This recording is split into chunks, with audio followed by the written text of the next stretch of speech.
Welcome to the Real Estate Investing School podcast. I'm your host, Joe Jensen. Our guest today is Travis Gough. Starting in 2016, Travis slowly acquired homes, completing remodels himself before renting them out long term. In 2019, he excelled in sober living housing, stabilizing 10 properties within 6 months. The success that he had there became the case study for a real estate fund he launched in 2020. With that, he acquired 26 more properties. In 2022, Travis completed his first flip and ventured into luxury vacation rentals. He also founded specialized property management companies for sober living homes and vacation rentals. In 2023, he's launching a new SFR fund and a new faith-based real estate coaching business. Before getting into real estate, he co-founded a tech company in the cryptocurrency space, which grew to over 100 employees and 150 million in revenue. So he knows a thing or two about creating wealth, and we're excited to have you on the show. Thanks, Travis. Yeah, thanks, Joe. Happy to be here. Yeah, that's quite the bio. It's cool to see the different avenues of real estate. I mean, you've really only been doing it, a few years, I guess 2016, but even in the past 2 or 3 years, it's like, and then this, and then this, and then this. What gives you that kind of like fire to just like keep exploring?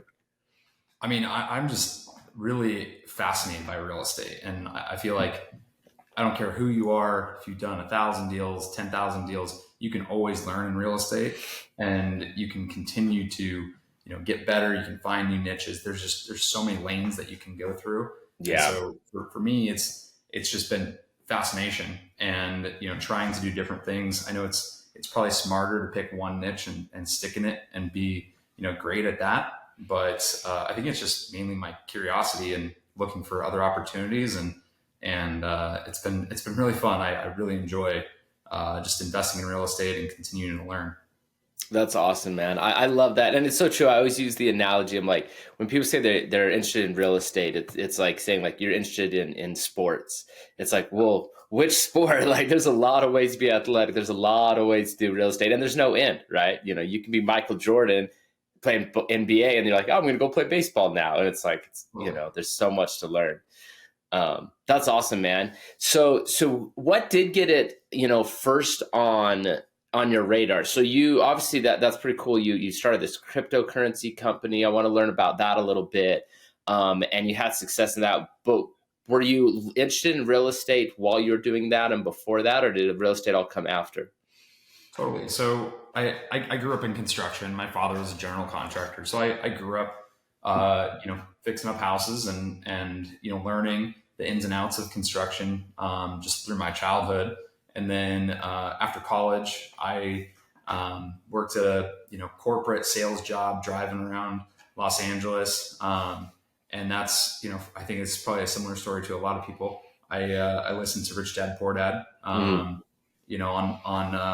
audio, and I think that got my brain turning on how do I make my money work for me? Because I was doing pretty well for a 22-year-old kid out of college, doing sales, but I wanted to start making that money, turn for me. And so looking for opportunities, but it wasn't until 2016 when I bought my first house with my wife, and we bought it in a short sale. It had an ocean view, but it was very closed in. It was kind of boxy, but we saw the potential. And so we renovated that ourselves, tore out the bright blue carpets, opened up some walls, made the ocean view kind of shine through every room in the townhouse. And that was kind of the genesis of our real estate investing. We lived there a couple of years ourselves, and then we moved and we did the same thing again. After doing that a few times, and having kids, my wife is, we certainly won't be living in a house while we're renovating it again. I was going to say, I was like, the joy of living in a rehab. That's a special kind of pain if no one's ever experienced it. Absolutely. Yeah. Yeah. So luckily you can mark those days behind you, but man, how much do you learn by doing it that way? Oh, it's incredible. Yeah. I mean, I know every inch of those properties, which I still own, because I was the one doing it and finding everything. And you're going to do better work if you're going to keep the property and you want the systems to function. And I mean, that first house, that townhouse that we bought in 2016, I haven't had any issues with it. We've had tenants in there ever since. I've never had a day of vacancy, and It's awesome. we've had no issues. So it's been great. So going into that, you knew, hey, we're buying this as an investment that will be a long-term rental that we plan on holding. And like that was part of the game plan the whole way through. Totally. Yeah. That's Yeah. cool. I mean, our agent thought we were crazy, saying, I was telling him when we were under contract that, hey, I think we're going to fix this up and we're going to turn around and buy another one in a couple of years. And he was saying, well, it's a really good appreciating market. You might want to, look at selling this in a couple of years Yeah. to, level up to the next one. But in my head, I never wanted to sell that. And my goal has always been to never sell real estate. Yeah. Yeah, I mean, that was really important to me, and I've, for the most part, kept all the properties that I've ever purchased. I love that. I have a rule that I say we never sell assets for money. We can trade assets for better assets, Yep. but we never sell assets for money. Totally. And even then, it's like if you can find another way to acquire that new asset, then just do that anyway. Don't even trade this one up. Like keep as much as you can. So I love that concept. I've definitely been a fan of that. So during this, when did you sell your crypto stuff? Like, did you sell that tech company? Are you still part of that, or what's in that role? That's kind of a unique position to be in. Yeah, I'm still a shareholder. The company's still running. I did that for 7.5 years. We had a pending acquisition during COVID that we spent a lot of time on, and then the market kind of took a turn, and I was already pretty much out the door at that point, and talked to my co-founder, and he wanted to stay on and run it and kind of push through this recession, whatever we're in. And at that point I was already heavily invested in real estate. So I pulled back, became non-operational in that company, and really took some time off to think about what I wanted to do next. Still bought a few properties during that period of time, but yeah, last year I took about 6 months off from like the day-to-day grind and analyzed, what do I want to be focusing on? What's important to me and my family?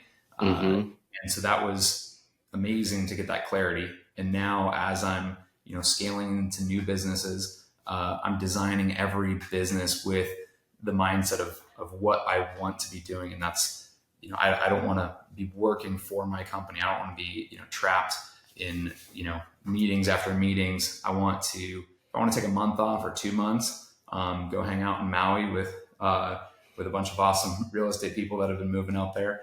I can do that.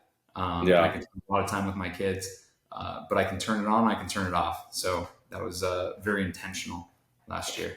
Yeah, it's such a different mindset, right? When you're designing things, go, okay, what will be successful to make money? And then you just like do whatever you have to versus, okay, what will be successful to make money? But here are strict boundaries, like being mobile, like being remote, having the time, like you got to, when you set those boundaries, it's like, there's still an answer to that question. And, it might be different than the first one. But it's amazing how you can fill in those gaps with the boundary set and it can still all work, Yeah, absolutely. So what did you do during that 6 months hiatus where you got this kind of clarity? Like, I'm just interested. I think a lot of people are like, man, I would love to do something like that. Like, what do you do? Like what do you actually spend your time doing to get that kind of clarity? Yeah. I mean, spent a lot of time around some really good friends who are also in real estate who, strong Christians. We got really involved with our church. We bought a new trailer at the beginning of last year, and so we got 7 camping trips in last year. And some of those were like 6 days long. Where before that I could have never imagined spending weekdays camping somewhat off the grid and all of that. And it was just amazing to kind of cut out the devices, go out into nature, spend time, riding bikes and jumping in the river and doing stuff with my kids. So that was really cool last year to spend so much time camping and just getting to do a lot of stuff outdoors. I love that, man. I've listened to these things that talk about with like different kind of like musicians and artists and stuff. They're like, you need to go live life to be able to write the song, to be able to write the play. Like, and I think it's the same thing for entrepreneurs. Like, if you're designing a life, like you need to go do these things, and then you understand why you are and how, and it just like it adds fire to everything that you're creating. I Yeah. love that. So I want to dive into this the sober living stuff. So like describe for the listeners what that even means and how you got into that as opposed to just, like buying a townhome and renting it out, Yeah. cash flow. Totally. I would say there's a whole lot of layers that goes into sober living. And so I've only tapped into a few different niches within that space. And that's the long-term housing, which was kind of the first one. And what that means is it's basically just a safe house for a number of men or women to live in this house. It's not a halfway house. They're not getting any treatment in the facility or in the home. They're just living together. They're running the house as if they're a family, and so they're keeping each other accountable in a sober environment. And then they're overseen by a large nonprofit called the Oxford House, who's been around for 46 years, and they've got thousands of houses across the country. But it's an amazing organization. It's amazing to see the way it's saved so many lives, just having these homes for people to feel safe and live in, and have that accountability. So amazing organization. So I got connected with them in early 2019. I was interested in investing in Washington here, where I live now.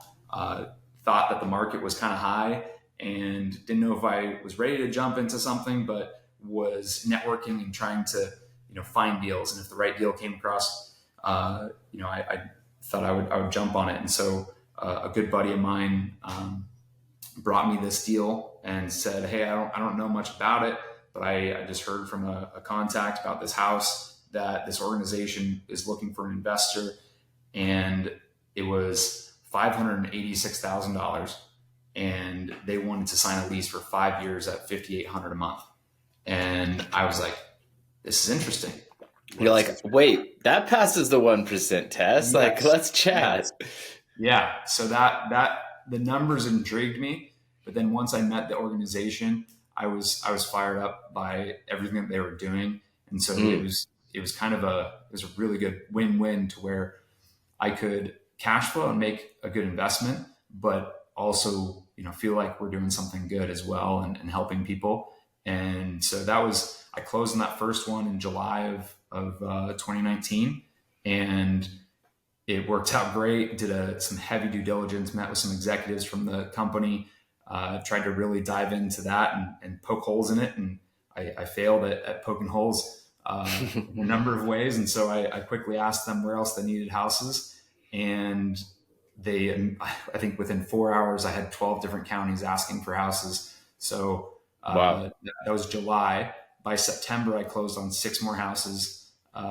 And then by January, we closed the 10th house. All the sober living houses, all 10 of these are All, for. yeah, all sober living, all on market properties. I was trying to, heavily diversify from, the cryptocurrency space into long-term assets. Mm-hmm. I had ridden a number of, very volatile waves, Sure. up and down. And so real estate was kind of the push there. But, through that, I was borrowing money from family, friends, whoever I could, to try to close on these properties, and just trying to make it scale. And so that was a fun time.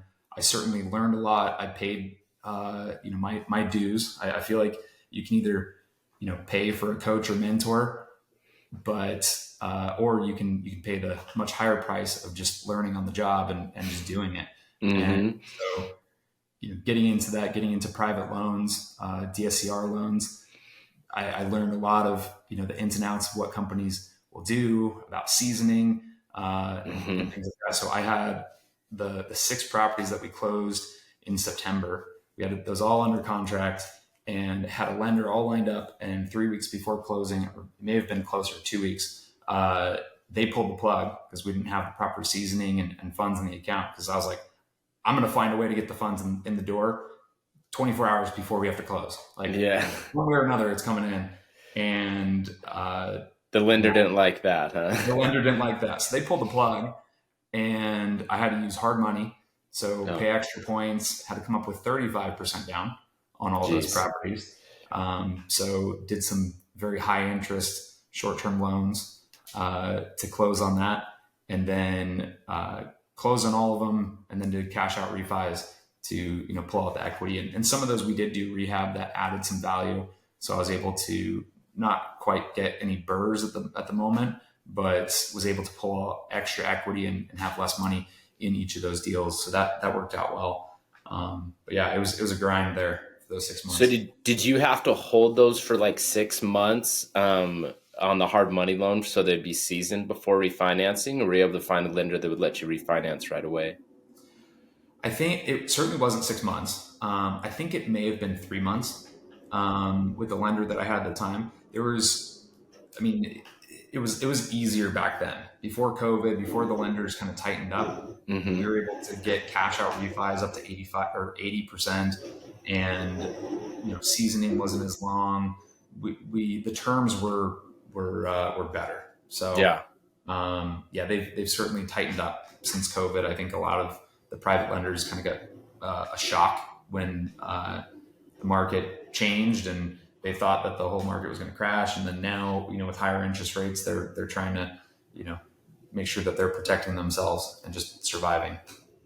So with these deals you had, so this Oxford company, they're funding it. They're paying the rent for you. Like they're paying the rent to you. It's not like the individuals living there are covering it. And so that's a pretty safe position for you. Like, oh, great, this is guaranteed income, a 5-year contract, which is nice too. You know that you're not having to find new tenants every year or two. But are they managing the property as well, or do you have to do any sort of property management as far as, all these multiple, it's kind of this co-living space, a lot of different tenants, who manages that? Yeah. So great question regarding how it's paid. You're absolutely right. The members, I'm not collecting rent from the people who are staying in the homes, and technically they're not considered tenants either. They're considered members in an organization. And then there's a corporate nonprofit, and then each of the houses is their own subsidiary. And so the members are paying into the house nonprofit account, and then that is what pays us rent. So I'm getting one rent check, and it's guaranteed whether the house is full or has a bunch of vacancies. And yeah, I love that. They're backed by local chapters and then by the corporate nonprofit as well. So, if the house account is running low, they can get grants, from other chapters and from the corporate nonprofit. They've been around for 46 years. So I felt, really solid on their financials. They've been through a few, recessions and weathered the storm. So, and we had no issues with, tenant landlord laws, with, evictions and all of that stuff throughout COVID, where I know a lot of traditional long-term rentals, were having a lot of challenges in that space. So that wasn't affecting us at all. That's awesome. Yeah, it seems like kind of a little home run. I guess that's why you went so hard on it, right? You're like, well, let's get as many of these as we can. Was there a point where you hit a wall and started realizing like, oh, I want to diversify out of this? I'm getting burned. I'm nervous about being so heavily in this exact one client. Or was it just you got curious and just wanted to try new stuff? I think it was more curiosity. I still am looking for Oxford houses. It's harder now with interest rates being higher. And I've diversified into, I work with another sober living company that's a for-profit entity. They own treatment centers, and they are also looking for housing that is a little bit more like halfway housing, to where people leave the treatment center and then they move into a short-term house. They're typically only staying there 30 to 60 days. And then they're getting shuttled to the treatment center every day. So the house is physically located close to the treatment center. rent has been great for that organization, and so I'm looking at them a lot.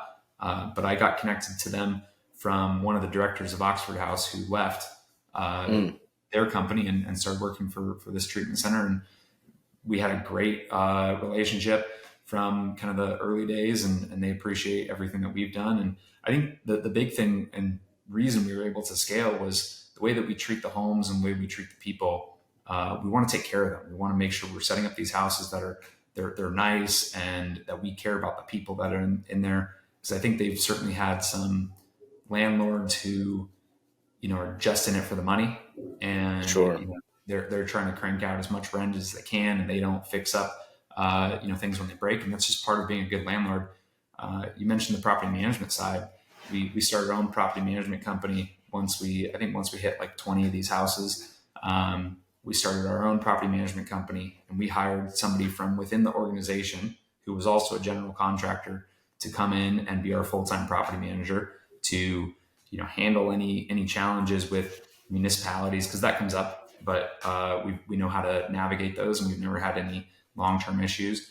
And then all of the maintenance calls and things that need to happen, as well as just being proactive on, we have full access to the home, so we can go into the homes within 24 hours. Hmm. We schedule handymen to go out, and we give them a checkoff sheet to basically just go check all the systems, make sure there's not mold, make sure there's no leaks, so that we aren't running into deferred maintenance issues that end up costing us a lot of money down the road. Yeah, that's why it's so cool when you have the multiple units so you can do it at scale like that. Like if you own one unit, you can't hire an in-house, property management company but when you've got 20, it's like, oh, now we can do some fun stuff. And is that what you've done on the vacation rental side too? Because I've seen a lot of people, it's like one or two vacation rentals, especially if you're not managing them yourself, it doesn't really work. But when you own a bundle and you can self-manage that in-house, it's like that's where the money's at. What have you experienced with vacation rentals? Yeah, so I dove into that heavy in at the beginning of last year. So 2022, in January, I closed on my first house in Paradise Valley, in Arizona, which is right next to Scottsdale. It's a very small, kind of exclusive market of high end properties, and so I randomly found that because a connection of mine who sells off market deals had sent me a house in Scottsdale that was an existing Airbnb, and they sent me 12 months of financials. Hmm. And I started looking at this, and I was like, this is interesting. This Yeah. looks really good. They ended up not wanting to sell the house, but that got me really intrigued. So I started looking for a property out there, and so I bought this beautiful home in Paradise Valley that was high end, and had a huge yard, is on close to an acre. And so I learned a lot of lessons on that property, but I started with a property manager who I just found online. They seem to manage a ton of properties, and so started talking to them, paid them and their designers to furnish the property for me.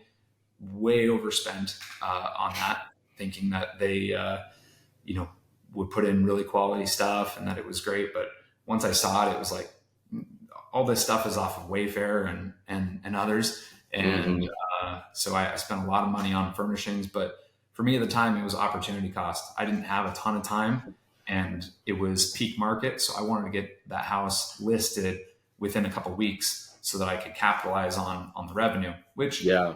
that turned out really good. The first month I had it, it did $50,000 in revenue. Wow. So I was like, this is very good. Um, and I went out there with a couple buddies. We were doing some work to the property. We started looking around at some other properties, and we found one in Scottsdale. Wasn't really in the position to buy another property, but we kind of fell in love with this house. We walked in, and it was had very very modern designs, had some really cool kind of texture walls, everything that kind of pops for an Airbnb. And so I put in a lowball offer on that one, said I want all of the furnishings, and they just accepted it. Wow. So I was like, I guess we got to make this happen. So I kind of stumbled into this in 4 months, bought $6 million of real estate, and and that was kind of hot and heavy. But at that time, I switched property managers. I had some challenges with the first one with quality Mm-hmm. control, and the second property manager was doing a good job. I just felt like it's hard when they're managing a lot of properties, and you can be a lot more nimble and look for additional revenue opportunities if you're doing it yourself. Yeah. And so out of necessity, I kind of switched over and took property management over of those properties with a local team, so that I can kind of capitalize on every bit of revenue opportunity, and control the marketing myself. And then from there, I've started managing a few lake properties that are local to me, that are owned by some family members. And then I'm doing development now in Kentucky for 6 properties that are going to be Airbnbs. And so kind of scaling it up and doing that. So you started doing the management of it, and are you personally doing it? You said you have like a team that's kind of remote managing, because it sounds like these are in multiple locations. You just kind of set up like a remote team. How does that, how did you structure that where they can effectively do that? Yeah. So I do all the marketing. So I've got my channel manager and my software tools that are in there. So heavy work on my end, getting the listings up and running. Really focus on high quality photos and details, and getting that out into multiple channels. And then from there, I set up a lot of automations. So automated messaging. I use a company called Price Labs to help me with real time pricing, to make sure I'm not underpricing the property on, say, the 4th of July when Mm-hmm. it should be double. And so that helps, using software tools to really position that. And then like you said, with my local team, I have a quality control team. So in Scottsdale, they have a number of services that they call them home watch services, and this is, I think, is probably more specific to vacation areas, or areas where a lot of people have second homes, Mm-hmm. and they're only there for 6 months out of the year. And so they need someone to go and check on the properties, turn on the water, make sure that the house isn't burning down. And so I found this niche where they come in with every listing. They'll do all the communication after there's a booking with the guests. So they're like a local concierge service. They handle all of the coordination for my handyman, my cleaners, my landscapers, my pool servicing company. And then after every listing, they go and they walk the property and they make sure nothing is stolen, nothing's broken. They give me an inventory check. So once I've set up the listing, it's not a whole lot of work on my end. I'll Yeah. make some tweaks, and there's some guest questions, but I'm actually onboarding a virtual assistant now who can help me with those live questions, to where I'm almost completely hands off at this point. But instead of paying 25% to a property manager, I'm paying a fixed price, per booking. Oh, that's what I was going to ask, the price difference, because it sounds like they're doing quite a bit of management. Actually, all that hand, on the ground stuff is what you need. But yeah, Right. these short-term rental property managers are 25, 35% of booking costs, not profit. You know what I mean? So it's like that could, even if you're getting 50,000, if 25% of that or $20,000 of that is going to, these management companies, it's like, and then you still got to pay your mortgage and utilities. It's like, you can have a lot of revenue coming in, but Yeah, not a lot of profit once you pay out 25, 35% of rental costs. Um, absolutely. but you're doing a one-time fee. There's a flat fee for this other company, Yeah. which is So awesome. what's crazy is, I mean, these are big houses. They're 5,400 square feet, but my old property manager was charging $950 for a clean, which is Hmm. pretty high. And Yeah. I don't see that cleaning fee. So if they're only paying 400, they're making the spread, which is Yeah. crazy. And that was a big hurdle for guests to be able to pay when looking at bookings. So Sure. the way I see it, my cost is about $400 for my local team to handle all of the stuff, and then there's on demand additional costs, but for the most part, it's going to cost me $400 per booking, and now it's going to be between 350 and 450 for cleaning. So Wow. even if I was going to charge 950, which I don't think that's reasonable to pass on to a guest. So I'm going to bake in some of that, but, uh, I can charge $600 for a cleaning, and it almost covers my, uh, my local team. And then I'm making that full 25% back. That's awesome. Yeah, man. And that's the way to do it. And that's why I tell people who are interested in short-term rentals, because everybody thinks they're awesome. They're real excited, and they are, but it's like, you need to learn the business. This isn't just real estate anymore, which is interesting because that's something you did with the sober living stuff too. It's like, you aren't just doing real estate where, oh, I rent it out to a tenant. You're learning an industry, dialing into that industry, whether it's sober living, short-term rentals, like, and that's a vital, vital part. But, as an entrepreneur, it seems like you're kind of like that part, like learning the industry, getting in and the ins and outs and creating those systems. Yeah. I think I love to learn it. And then once I figure out how to do it right, I'm happy to, hand it off to someone else and Yeah. automate as much as I can so that I can move on to the next thing. Well, and that's why we, like I said at the very beginning, man, it seems like you did this and then this and this, and that's what allowed you to do that effectively. And it's cool because you still have your hands in each of those. It's not like you did the sober living and moved on, did short-term rental and moved on, and that's already part of your portfolio. It's like each one is a self-sustaining part of the portfolio, and you get to keep exploring new things, which I think is so awesome. I feel like I'm trying to equip myself with as much knowledge as I can, because now if I want to take down a new short-term rental, I've already paid the price of learning the ins and outs. I know what a better deal is going to look like now. And if I want to turn on a short-term rental, it's very easy. There's no learning curve that I've already put in. And if I want to go into, sober living, like I've done countless hours of work in that space. So it's a transaction. It's, finding the property. If there's any rehab, we get that done. We get it rented. I pass it off to my management company, and then I move on to the next deal. Well, I think that's the key thing, because a lot of people will do all the learning curve. So they spend all the time learning that new industry, and they're like, okay, now I can do this thing.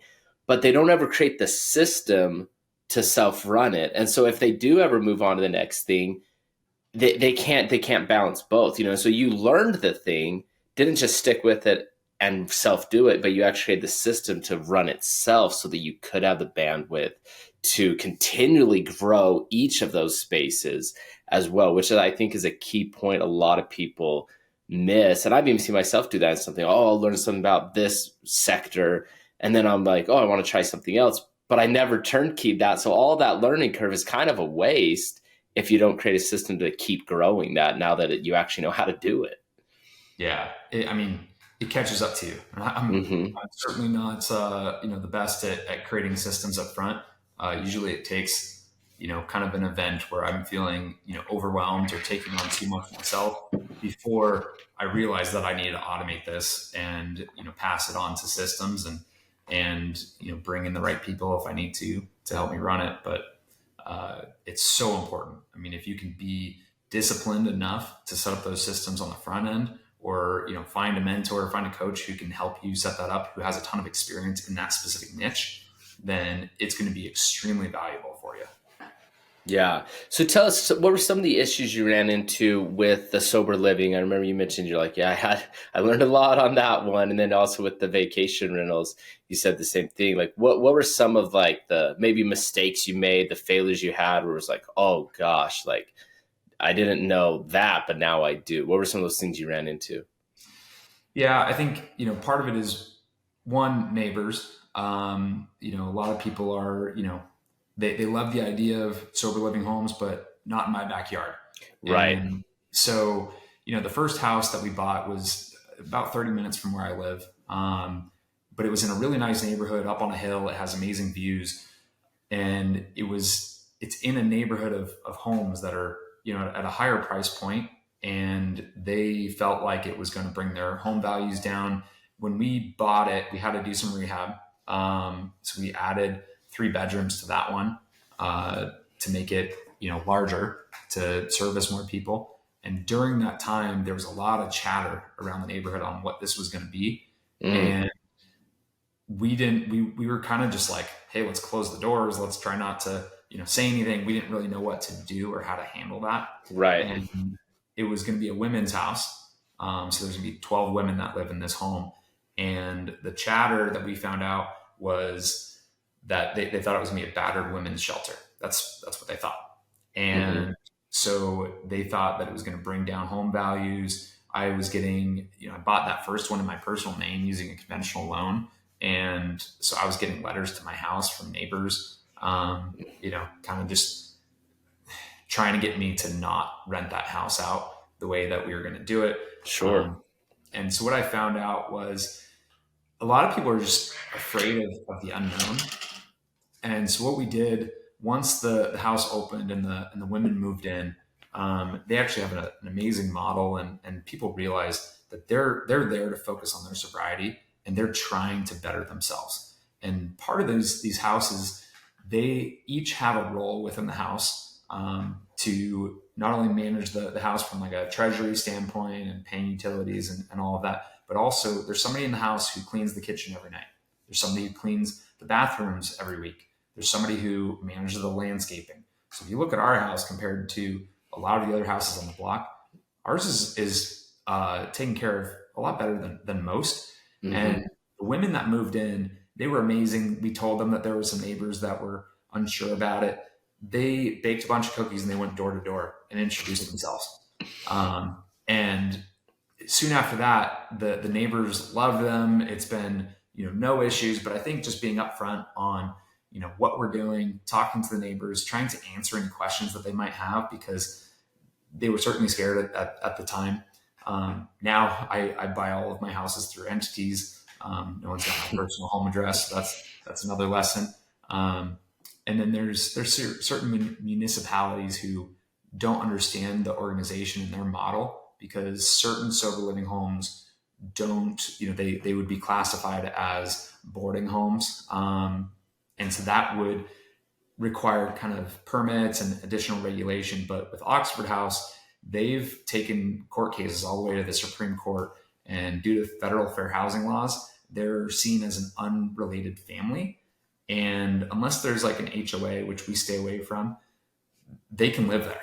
And yeah, I was going to ask about that. How does zoning work? Like if it's a single family residential neighborhood, how do you have 12 unrelated people living in a neighborhood? Like, I don't see how that works with zoning. Yeah. So their legal team has done a great job with, getting past that. As they're not tenants, they are an unrelated family. There's a few other kind of key components to that allow them to be classified this way.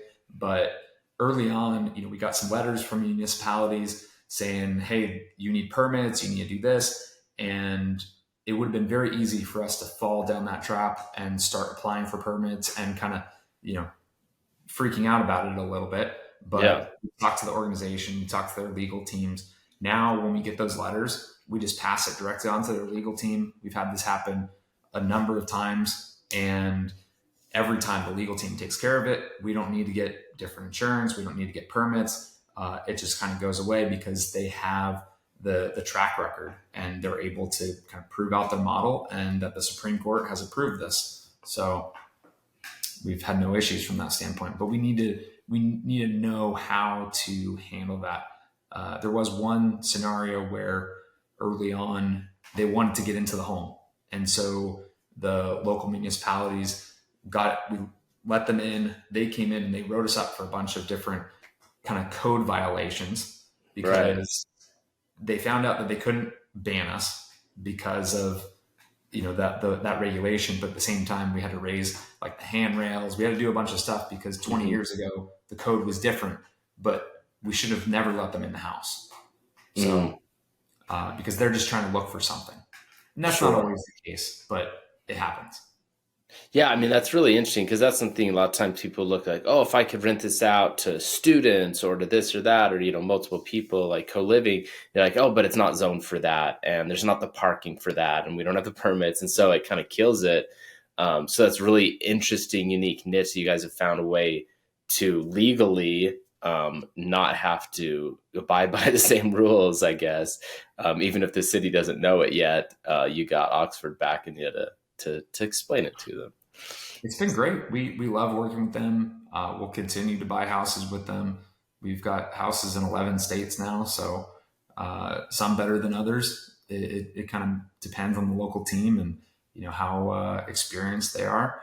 But overall, we haven't had any major issues. We've learned how to take care of properties and how to do more in-depth inspections, but along the way. But for the most part, it's been really good. So how are you funding a lot of these things? And you mentioned like when you got into the luxury vacation rentals, you're like, man, we went and bought like $6 million worth, really quick, even though it wasn't the plan. Like how, and then you went and even you did the same thing with the sober living, kind of sprinted and bought like 10 or whatever. It's like, how are you funding these projects?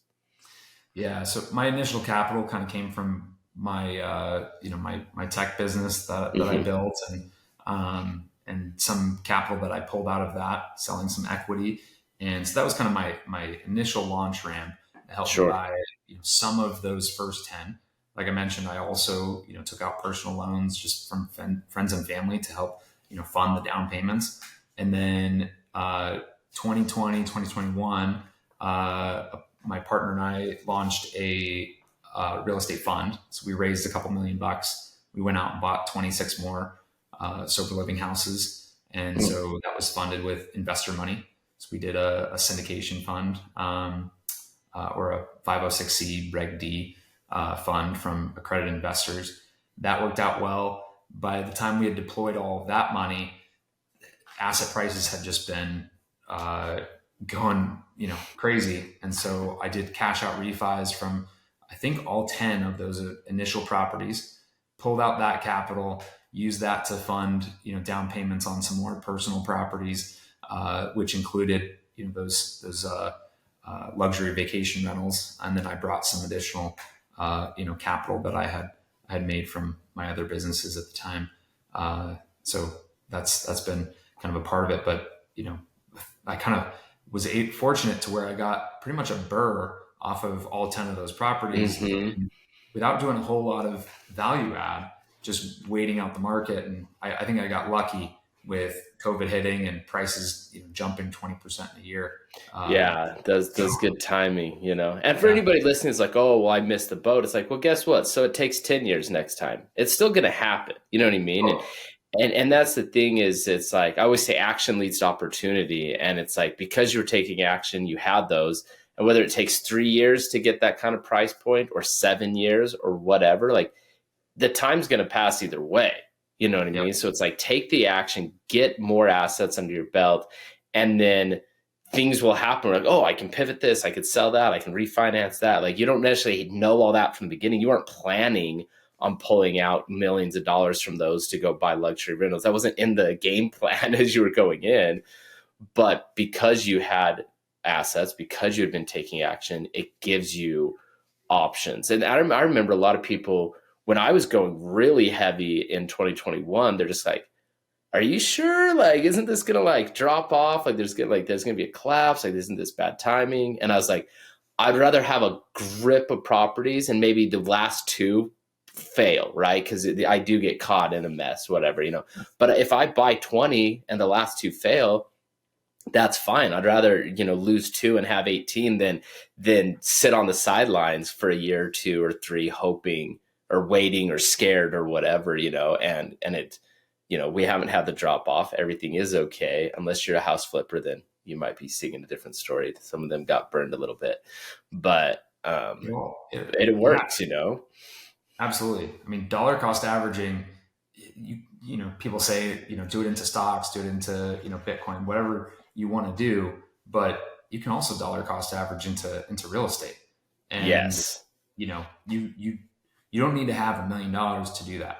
If you can find the right deals, if you can do some value add, you can, continue to buy assets. And I think a lot of people are also scared of going outside of their neighborhood. They don't want to buy a house that's outside of you know an hour drive from them, Yeah. and that just comes down to finding really good people that you can trust, finding contractors, going spending time on the ground, meeting brokers, meeting believe it or not, title and escrow companies are great resources. Talking to them, Hmm. finding out who the big players are in the market because they'll give you referrals all day long.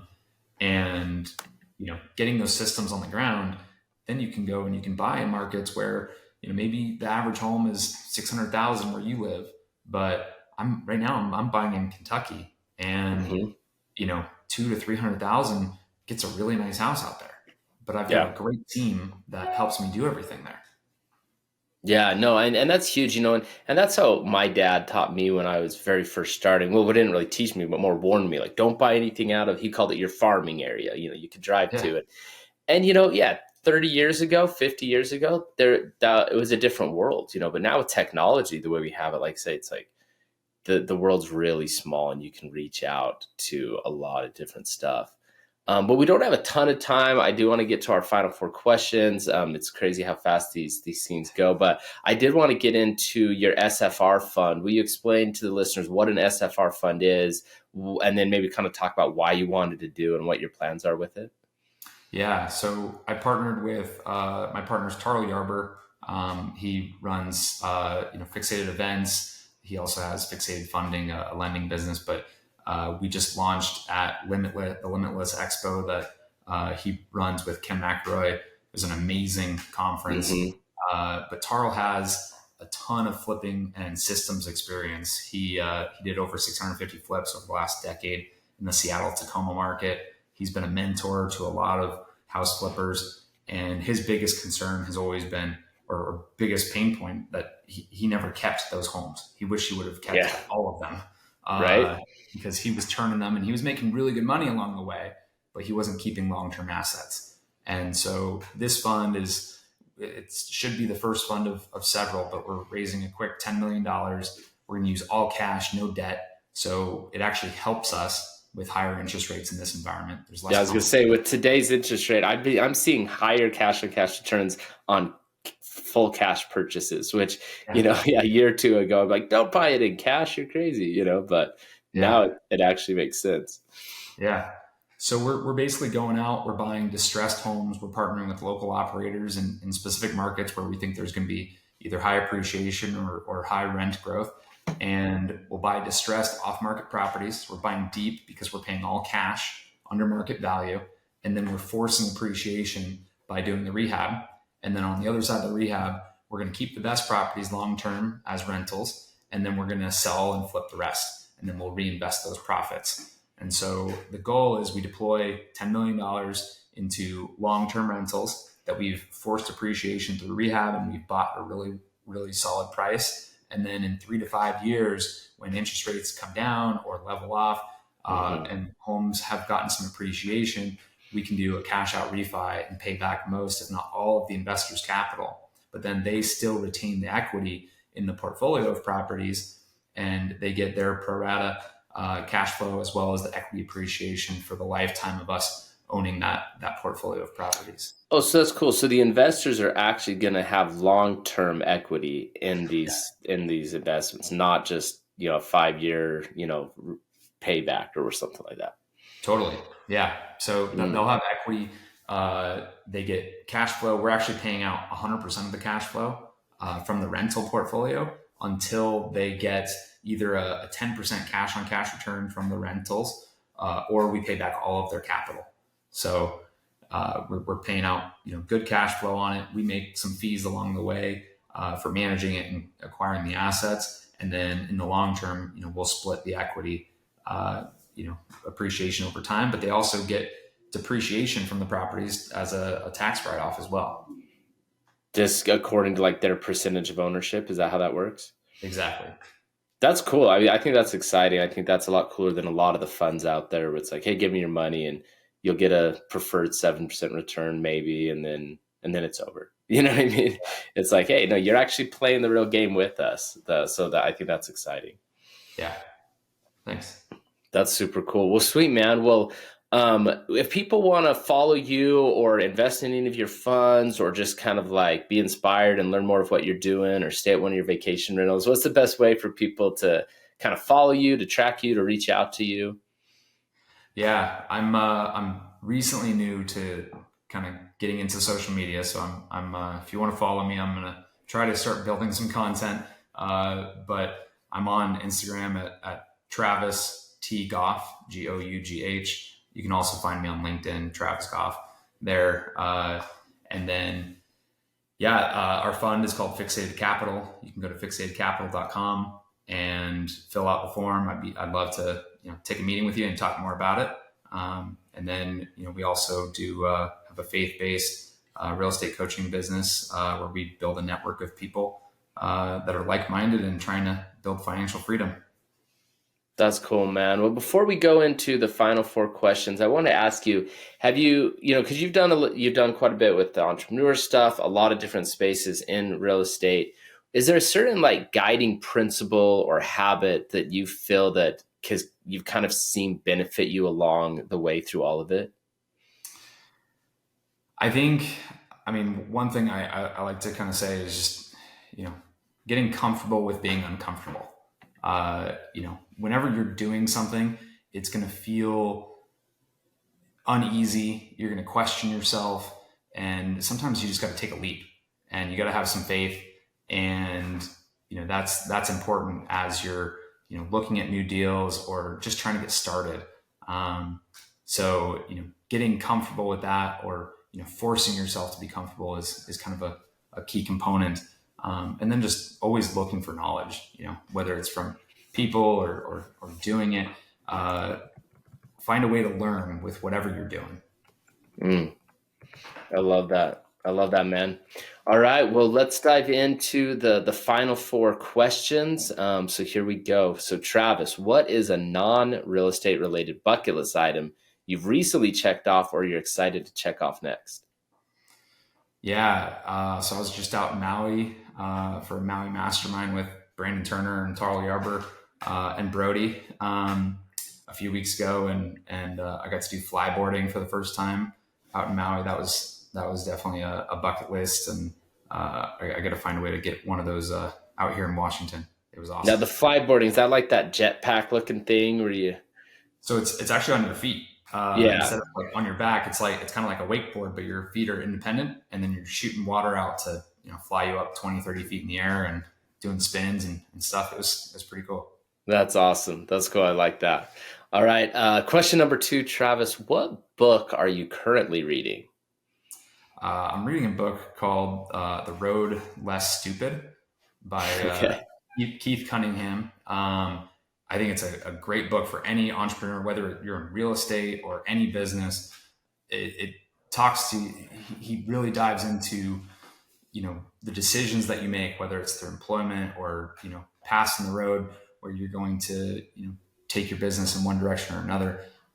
You gotta find, ways to make that one decision that's going to, in his way, make it less stupid, so that you can perform. And I think any person can think of, pivotal moments in their businesses where they made a decision, and if they had just tweaked it a little bit, they would have been much better off. So I like that. You said Keith Cunningham? Yeah. Awesome. The Road Less Stupid. All right. I want to check that one out. All right. So number 3, what content, book, podcast, course, YouTube channel, etc., whatever, anything that we're not necessarily related with, what would you recommend people check out? There's a handful of them. I recently spent time with Brandon Turner, so you probably already talked about it out there, but I really like his Better Life podcast and the guests that he's been bringing on there. I think he's doing a great job with it. And I've been enjoying that recently. Yeah, Brandon's doing some really cool stuff now that, he's been able to kind of spread his wings after, stepping away from bigger pockets and his non-compete's over, and he can actually kind of do what he wants to do. And it's awesome seeing what he's doing with the Better Life stuff. So yeah, I definitely recommend everybody check that as well. Super cool. All right, last question, and then we'll let you go. What is a text message that you would send to the whole world if everybody's phone is going to receive your message from Travis? If I was going to be able to send something to the whole world, it would certainly be, about faith. Jesus is King, and we're all here because of him, and so I don't know how I would word it specifically, but it would certainly be, to glorify him. That's awesome, man. Well, we appreciate your time being on the show and sharing some of your story with us. I feel like we barely grazed the surface and could do 10 more hours of diving into the stuff you've done. But But this is super cool. And it is inspiring. I love to hear the different niches and different opportunities. Every time I do, I'm like, man, I want to learn more about that and try that out. So hopefully people are feeling the same. But thanks for being on the show, man. Appreciate it. Yeah. Thanks, Joe. It was fun. Cool. Well, without any further ado, this is Joe Jensen signing off for the Real Estate Investing School podcast, reminding you to stay curious.